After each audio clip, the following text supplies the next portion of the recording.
2008 সাল থেকে ইউরোপিয়ান ইউনিয়নের পক্ষ থেকে এদেশের ইলেকশনগুলো বিশেষভাবে মনিটর করা হচ্ছে, সেই ইতিহাস ওনারা তুলে ধরেছেন। এবং বাংলাদেশের পক্ষ থেকে ইউরোপিয়ান ইউনিয়নের এই ইলেকশন অবজারভেশন টিমকে দাওয়াত দেওয়া হয়েছে এবং ওনারা বাংলাদেশের 64টি জেলায় আগামী নির্বাচনে পর্যবেক্ষণ করতে চান। আমাদের জামাত প্রশ্ন করেছেন, আপনারা কি সারা দেশে কিভাবে অবজার্ভ করবেন?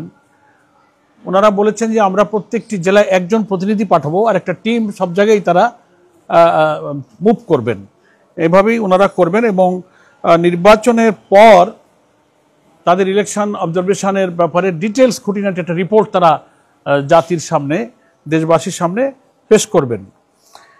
এবং ওনারা বলেছেন যে আমরা নির্বাচন পর্যবেক্ষণের ক্ষেত্রে আমরা প্রফেশনালিজম, তারপর হচ্ছে একেবারে নিউট্রাল এবং ফ্রি ফেয়ার ইলেকশনের জন্য আমরা পেশাদারিত্বের সঙ্গে এই নির্বাচনগুলো পর্যবেক্ষণ করব।